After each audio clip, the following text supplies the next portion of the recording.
গামেদ সম্প্রদায়ের একজন মহিলা আসলো আল্লাহ রাসূলের দরবারে, এসে বলছে, তাহিরনি ইয়া রাসূলুল্লাহ, হে আল্লাহ রাসূল, আপনি আমাকে পবিত্র করুন। তখন আল্লাহ রাসূল বললেন, ইরজি, বাড়ি তুমি ফিরে যাও, আস্তাগফিরুল্লাহ, আল্লাহর নিকটে ক্ষমা চাও, ওয়া তুবি ইলাইহি, তুমি তওবা করো, তোমার পাপ ক্ষমা হয়ে যাবে। তখন মহিলাটি বলছে, হ্যাঁ তুরাদ্দাদুনি কামা রাদ্দাদা মাইজ ইবনে মালিক, আপনি মাইজ ইবনে মালিকের বিচার না করে বারবার ফিরিয়ে দিয়েছিলেন, আপনি কি আমাকে সেইভাবে ফিরিয়ে দিতে চাচ্ছেন? অন্নাহুল্লাহ মিনাজ জিনা, আমার পেট উঁচু হয়েছে, অবৈধ সন্তানে আমার পেটে অবৈধ সন্তান রয়েছে, দয়া করে আপনি আমাকে ফিরিয়ে দিন না, আমার বিচার করে দেন। তখন আল্লাহ রাসূল বললেন, আচ্ছা ঠিক আছে, ইরজিই হাত্তা তালিদি, তুমি বাড়ি চলে যাও, যেদিন তোমার বাচ্চা হবে সেদিন আসিও, বিচার করে দেব। মহিলা বাড়ি চলে গেল। বাচ্চা সবে মাত্র প্রসব হয়েছে। মুসলিম গ্রন্থে এসেছে ওই বাচ্চাটাকে ন্যাকড়ার মধ্যে জড়িয়েছে, প্রসব হওয়া মাত্র জড়িয়ে নিয়েছে, আল্লাহ রাসূলের দরবারে এসে বলছে আল্লাহ রাসূল, এ দেখেন বাচ্চা প্রসব হয়েছে, বিচার করে দেন। আল্লাহ রাসূল মাথাটা নিচু করে বলছেন, ইরজি, বাড়ি চলে যাও, ফারজি হে, বাচ্চাকে দুধ খাওয়াও, হাত্তা তাকতুমি হে, যেদিন বাচ্চা দুধ ছেড়ে দিবে সেদিন আসিও, বিচার করে দেবো। মহিলা চলে গেল, বাচ্চাকে 2 বছর দুধ পান করালো। 2 বছর পরে মহিলা বিচারালয়ে উপস্থিত, অফিয়াদেহি কেসরাত খুবজিন, এমত অবস্থায় বাচ্চার হাতে এক টুকরা রুটি রয়েছে। এই রুটি প্রমাণ করে বাচ্চা খাদ্য খেতে পারে। ওয়াসাদাহু বেয়াদের রাজুলিন মিনাল মুসলিমিনা, আল্লাহ রাসূল ওই ছেলেটাকে একজন মুসলমানের হাতে সমর্পণ করলেন, বললেন, যাও তুমি এই ছেলেটাকে লালন পালন করো। তিনি বললেন, সঙ্গী সাথী, এই যাবো বিহা, তোমরা একে মাঠে নিয়ে যাও, এই মহিলাকে মাঠে নিয়ে যাও, আফরিল্লাহ সাতরেহা, মাঠে নিয়ে গিয়ে গর্ত খুঁড়ে বুক পর্যন্ত পুঁতে দাও, ফারজেমুহা, এরপরে তোমাকে তাকে ইট ঢেল পাথর দিয়ে মেরে মেরে মেরে ফেলো। সাহাবীগণ বলেন, আমরা তাকে মাঠে নিয়ে গেলাম, মাঠে নিয়ে গিয়ে গর্ত খুঁড়ে বুক পর্যন্ত মাটিতে পুঁতে দিলাম, এরপরে চতুর্দিক থেকে ইট ঢেল পাথর মারতে লাগলাম। খালিদ বিন ওয়ালিদ বলেন, একটা পাথর আমি নিয়ে তার মুখের উপরে মারলাম, ফাতারা জাহাদাম আলা ওয়াজহি খালিদ, পাথরটা মুখে লেগে মুখ ফেটে রক্ত ছিটে খালিদের গায়ে লাগলো। ফাসাব্বাহা, খালিদ গালি দিয়ে বসলেন, ছি ছি, একজন জেনাকারিনী মহিলার গায়ের রক্ত আমার গায়ে লাগলো, এরকম কিছু হবে? আল্লাহ রাসূল বললেন, মারে রে খালিদ, খালিদ তুমি গালি দিও না, লাগা তাওবা তাওবাতা লাউ তাওবা সায়মাকসিন লা গফিরা লাহু। এই মহিলা আল্লাহর দরবারে এত ক্ষমা ভিক্ষা চেয়েছে, এই মহিলা আল্লাহর দরবারে এত কান্নাকাটি করেছে, পৃথিবীর বড় থেকে বড় পাপী যদি এইভাবে কান্নাকাটি করে তাহলে তার পাপ ক্ষমা হয়ে যাবে। খালিদ তুমি একে গালি দিও না, দুঃখিত, আপনাকে আমি কি দিয়ে বুঝাই? পৃথিবীর সবচেয়ে বড় পাওয়ারফুল মানুষ হচ্ছেন মুহাম্মদ সাল্লাল্লাহু আলাইহি সাল্লাম। পৃথিবীর ইতিহাসে এত বড় পাওয়ারফুল মানুষ কেউ জন্ম নেয়নি, কিয়ামত পর্যন্ত কেউ নিবে না। জান্নাতের গেটে বড় অক্ষরে লেখা আছে, সর্বপ্রথমে যিনি জান্নাতে প্রবেশ করবেন তিনি হলেন মুহাম্মদ সাল্লাল্লাহু আলাইহি সাল্লাম। জান্নাতের ভিতরে একটা ঘর আছে, সেই ঘরের ভিতর দিকে একজন ফেরেশতাকে দাঁড় করে রাখা হয়েছে, এখনো উপস্থিত।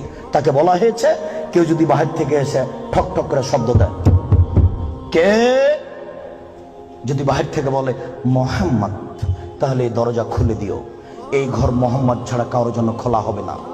আপনার আমি কি দিয়ে বুঝাই মুহাম্মদ সাল্লাল্লাহু আলাইহি সাল্লাম কত বড় পাওয়ারফুল মানুষ?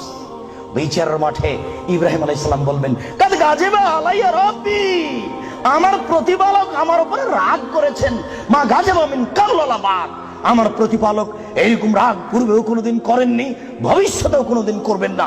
নাফসি নাফসি, আমার যে কি হয় তা আমি নিজেই বুঝি না। এইভাবে চিল্লাচিল্লি করবেন ইব্রাহিম আলাইহিস সালাম। আপনার হুজুরের কি হবে, পীর সাহেবের, আপনাকে আমি কি দিয়ে বুঝাই? শুনুন, ওই সময়তে মুহাম্মদ সাল্লাল্লাহু আলাইহি সাল্লাম সিজদায় পড়বেন, তখন আল্লাহ বলবেন, এই ফারাসাক সালতুতা আসফাতু সাফা, মুহাম্মদ মাথা উঠান, বলেন, যা বলবেন তাই মেনে নিব, যেই কথা বলবেন আমি সে কথাই গ্রহণ করব। আপনি মাথা উঠান না, আপনি বলেন না আমাকে কি বলছেন, আমি আল্লাহ, আপনি যা বলবেন তাই মেনে নিব। এত বড় পাওয়ারফুল মানুষ, একটু বলতে পারলেন না, যাও যাও, তোমার বিচার হবে না, তোমার পাপ ক্ষমা হয়ে গেছে, যাও, তোমার বিচার হবে না, এই কথা তিনি বলতে পারলেন না। এত বড় পাওয়ারফুল মানুষ, তিনি খালি বললেন, খালিদ তুমি একে গালি দিও না, এত তওবা করেছে, এরকম তওবা যদি বড় থেকে বড় পাপী করে তাহলে তার পাপকে ক্ষমা করা হবে খালিদ, তার মানে এর পাপ ক্ষমা হয়ে গেছে। তাই তো তিনি জানাজা করলেন, তাই তো তিনি কাফন দাফন করলেন, কিন্তু তিনি তাকে বলতে পারলেন না, যাও যাও, তোমার বিচার হবে না, তোমার পাপ ক্ষমা হয়ে গেছে। পৃথিবীর সবচেয়ে বড় পাওয়ারফুল মানুষ এ কথা বলতে পারলেন না। তার মানে বিবাহ করার পরে জেনায় লিপ্ত হলে তার দুনিয়াতে বেঁচে থাকার কোনো সুযোগ নেই। আমি আপনাকে কি দিয়ে বুঝাই শরীয়ত কি জিনিস? বিবাহ করার পরে জেনায় লিপ্ত হলে তার বেঁচে থাকার কোনো সুযোগ নেই। আব্দুর রাজ্জাক সাহেব, কথা বুঝেছি, একটু দয়া করে কোনো পথঘাট বলেন। জি, পথঘাট আছে, চিন্তা করবেন না, নিরাশার কিছু নেই। শুনুন, নিরাশার কিছু নেই। এই পাপ কার সাথে জড়িত? আল্লাহর সাথে জড়িত। আল্লাহ নবী বলেছেন, কেউ যদি জেনে শুনে 1 টাকা সুদ খায়, 36 বার জেনা করে যত পাপ হবে, 1 টাকা সুদ খেলে তার চেয়ে বেশি পাপ হবে। তিনি বলেছেন, সুদের পাপের 70টি ভাগ রয়েছে। ছোট ভাগ হলো মার সাথে জেনা করলে যেমন পাপ হয়। সুদ যত বড়ই পাপ হোক না কেন, সুদের পাপ কার সাথে জড়িত? আল্লাহর সাথে জড়িত। জেনার পাপ কার সাথে জড়িত? আল্লাহর সাথে জড়িত। যুবক, তুমি নিরাশা হবে না, নিরাশার কিছু নেই। শোনো, ওই মোড়ে উঠে এইখানে রিক্সা থেকে নেমে রিক্সাওয়ালাকে বলছো, রিক্সাওয়ালা কয় টাকা ভাড়া রে? 40 টাকা। হ্যাঁ বেটা, 20 টাকা ভাড়া, 40 টাকা চাও। 1 থাপ্পড় দিয়ে 20 টাকা দিয়ে বিদায় করে দিলে। এখন এই পাপ তওবা করে ক্ষমা হবে না, মরা পর্যন্ত কাঁদলেও হবে না। এটা খুবই জটিল। জেনার পাপের চেয়ে রিক্সাওয়ালাকে একটা থাপ্পড় মারা কত যে কঠিন, আপনাকে আমি কি দিয়ে বুঝাই? এই ছেলে, তোমার বাপ দলীয় দাপটে জমি দখল করেছে, দিন রাত যদি তোমার বাপ তাহাজ্জুদ পড়ে হবে না। শফিকুল ইসলাম জাগরণী বলেছেন, লাভ হবে না কবর পাকা করে দিয়ে সান, বাপের কবর যদি স্বর্ণ দিয়ে বানান কোনো লাভ হবে না। নজরুল ইসলাম বলেছেন, মসজিদের পাশে কবর দিও ভাই। মসজিদের পাশে কেন, আপনার বাপের কবর যদি কাবা ঘরের নিচে ঢুকিয়ে দেন 1 পয়সা লাভ হবে না। রিক্সাওয়ালাকে থাপ্পড় মেরেছেন, ক্ষমার পৃথিবীতে কোনো সুযোগ নেই। রিক্সাওয়ালাকে খুঁজে বের করতে হবে, খুঁজে বের করে হাত ধরে বলতে হবে, ও রিক্সাওয়ালা, আমি বুঝতে পারিনি গো, তোমাকে 1 থাপ্পড় মারা আমার ভুল হয়েছে, তুমি আমাকে মাফ করো। এই কথা বলার পূর্ব পর্যন্ত পৃথিবীতে কোথাও ক্ষমা নেই। এরা মানুষের সাথে জড়িত পাপ। এই ছেলে, তুমি দিন রাত গরু জবাই করো আর কসাই গোস্ত বিক্রি করো, কোটি টাকা ইনকাম করো, তাতে আসে যায় না। কোটি টাকা ইনকাম করো, তাতে আসে যায় না। প্রত্যেক দাঁড়িতে 50 করে গোস্ত কম দিয়েছ, এখন ক্ষমা নেও দেখি। কিয়ামত পর্যন্ত তওবা করলে এই পাপ ক্ষমা হবে না। জেনা যত বড়ই পাপ হোক না কেন, গোস্ত ঠগিয়ে বিক্রি করার চেয়ে ছোট, গোস্ত ঠগিয়ে বিক্রি করার চেয়ে অনেক বেশি বড় পাপ। এই ছেলে, তুমি তো শহরে প্রতারণা দিয়ে ব্যবসা করছো, এটা দাম কত? 1500। তুমি জানো যে এর দাম 300। আচ্ছা 300, তুমি 500 চাও। চলন্ত বাজার যদি এর 2000 টাকা হয় তবু জায়েজ। তুমি জেনে শুনে বললে 1500 টাকা, তার মানে তুমি প্রতারণা দিয়েছ। একদিনে যদি কোটি টাকা ইনকাম হয় তবু তোমাকে একদিন ভিক্ষুক হতেই হবে। তুমি এইভাবে ব্যবসা কোনোদিন সফলতা অর্জন করতে পারবে না। শোনো, ডবল দাম নেওয়া যায়, প্রমাণ 10 গুণ দাম নেওয়া যায় যদি চলন্ত বাজার সেটা হয়। প্রমাণ, আল্লাহ রাসূল বলেন, আনাস, এই যে 1 টাকা নাও, ছাগল কিনে নিয়ে আসো। আনাস বাজারে গিয়ে 1 টাকা দিয়ে ছাগল কিনে আরেক জায়গাতে 2 টাকায় বিক্রি করেছেন। 2 টাকা দিয়ে বিক্রি করে আবার 1 টাকা দিয়ে একটা ছাগল কিনেছেন আর 1 টাকা নিয়ে চলে এসেছেন। আল্লাহ রাসূল, এনেন একটা ছাগল আর 1 টাকা। আনাস, কি ব্যাপার? তোমাকে যে আমি টাকা দিয়েছি একটা ছাগল কেনার জন্য, তো টাকাও দিচ্ছ, ছাগলও যে দিচ্ছ। আল্লাহ রাসূল, আমি বাজারে একটা ছাগল কিনে ওকে 2 টাকায় বিক্রি করেছি, তারপরে 1 টাকা দিয়ে আরেকটা ছাগল কিনেছি আর 1 টাকা ফিরে নিয়ে এসেছে। আচ্ছা আচ্ছা, বারাকাল্লাহু ফি তিজারাতিক, আল্লাহ তোমার ব্যবসাতে বরকত দান করুক। কি বুঝলেন? ডবল দামে বিক্রি করেছে। ঢাকার ওই পারে যদি 1 টাকা বড় 600 টাকা গজ হয়, আর এই পারে যদি 1200 টাকা গজ হয় তবুও জায়েজ। হোমিও ডাক্তার আমাকে বলছে, আব্দুর রাজ্জাক সাহেব, মাত্র এই বোতলে 10 টাকার ওষুধ আছে, আমি এখান থেকে 1 ফোঁটা ওষুধ দিয়ে 3000 টাকা নিই। যদি টাকা কম নিই তাহলে তার ভরসা কমে যাবে। একদিন পরে আবার এসেছে, এসে বলছে ওষুধ দেন। কি করি, আমিও নিরুপায়। তখন এমনি পানি দিয়েছি, কিচ্ছু না, পানি দিয়েছি, দিয়ে 500 টাকা নিয়েছি। যদি 50 টাকা নিই তাহলে সে মনে মনে বলবে আমাকে কোনো ওষুধ দিল না, আমি কি করব? তখন আমি বললাম ব্যবসা করো, প্রতারণা দিও না। চলন্ত বাজার যদি 1500 টাকা হয় তাহলে নেও, অথবা 500 টাকা নেও, ওই সময় 200 টাকা নিও। তুমি বুঝতে পারছো এটা প্রতারণা, এমন কিছু করো না। জেনার চেয়ে এটা অনেক অনেক অনেক জটিল।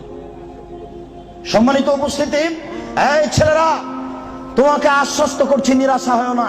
তবে আমি তোমাকে বলেছি এখান থেকে উঠার আগে মোবাইলে যেন আর কোনো মেয়ের নাম্বার না থাকে। এবার শোনো, তুমি যদি আজকে মোবাইলের সব নাম্বার কেটে দিতে পারো, আর তুমি যদি বলতে পারো আমি জিন্দেগিতে আর কোনোদিন কোনো মেয়ের সাথে কথা বলবো না, তাহলে তুমি যে কোনো বিপদ থেকে বেঁচে যাবে। আমি আলোচনার শেষের দিকে আসছি। সম্মানিত উপস্থিতি, জি, আপনারা ধৈর্য ধর করুন। দুইজন ইসলাম গ্রহণের অপেক্ষায় আছে, আমাদের হাতের হাত রেখে ইসলাম গ্রহণ করুন। আমরা তাড়াতাড়ি শেষের দিকে চলে এসেছি। একবারে এক পায়ে দাঁড়িয়ে থাকেন, যে কোনো বিপদ থেকে বেঁচে যাবেন এই পথ বন্ধ করতে পারলে। প্রমাণ, 3 জন লোক রাস্তায় হাঁটছিল, বৃষ্টি আসলো, পাহাড়ের গর্তে ঢুকলো, একটা বড় পাহাড়, বড় পাথর মুখের উপরে আসলো, আর তারা বের হতে পারবে না। একজন বলল আল্লাহ, আমার বাপ মাকে ভালোবাসি, পাথরটা সরিয়ে দাও। আল্লাহ বলেন আচ্ছা ঠিক আছে, একটু দিলাম। একজন বলল আল্লাহ, আমি একটা লোককে কাজে নিয়েছিলাম, অর্ধেক দিন কাজ করার পরে চলে যাবে। আমি বললাম টাকা নেও। ও বলছে না, নিব না। কদিন পরে এসে বলছে টাকা দেন। আমি বললাম গরু ছাগল নিয়ে যাও। আমাকে বলছে মজাক করবেন না, একদিনের টাকা দেন। আর আমি বললাম মজাক করিনি, তুমি গরু ছাগল নিয়ে যাও না। সব নিয়ে চলে গেল। আমি যদি তোমাকে সন্তুষ্ট করার জন্য এই কাজ করে থাকি, পাথরটা সরিয়ে দাও। আল্লাহ বললেন আচ্ছা ঠিক আছে, আমি সরিয়ে দিলাম। 3 জনের তৃতীয় জন বলছে আল্লাহর নবী, আমার একজন চাচাতো বোন ছিল, আমি তাকে জীবন বাজি রেখে ভালোবাসতাম, আমি তার সাথে জেনা করতে চাইলাম, ফাবাত, সে নাকচ করে দিল। আমাকে বলল এই, তুই যদি 100টা স্বর্ণের টাকা আমাকে দিতে পারিস আমি রাজি। আমার ভেবেছিল আমি গরিব মানুষ, 100 টাকা সংগ্রহ করতে পারবো না। হাড় ভাঙা পরিশ্রম করে 100 টাকা নিয়ে উপস্থিত, আমার বোনের হাতে দিলাম। আমি তার 2 পায়ের মাঝে বসলাম, আমি জেনা করব। তখন আমার বোন বলছে আব্দুল্লাহ, হে আল্লাহর বান্দা, ইত্তাকিল্লাহ, আল্লাহকে ভয় কররে, ওরা তাফতাহিল খাতামা, তুই আমাকে অসতী প্রমাণ করিস না। হে আল্লাহর বান্দা, তুই আল্লাহকে ভয় কররে, আমাকে অসতী করিস না। ফাকুমতানাহা, আমি ওখান থেকে উঠে গেছি, তোমার ভয়ে পাথর সরিয়ে দাও। আল্লাহ বলেন আচ্ছা ঠিক আছে, আমি পাথর সরিয়ে দিলাম। এ দেখো, বিপদ থেকে বেঁচে গেল জেনা বন্ধ করার কারণে। আমি না বুঝাতে পারলাম না, বুখারী মুসলিমের হাদিস।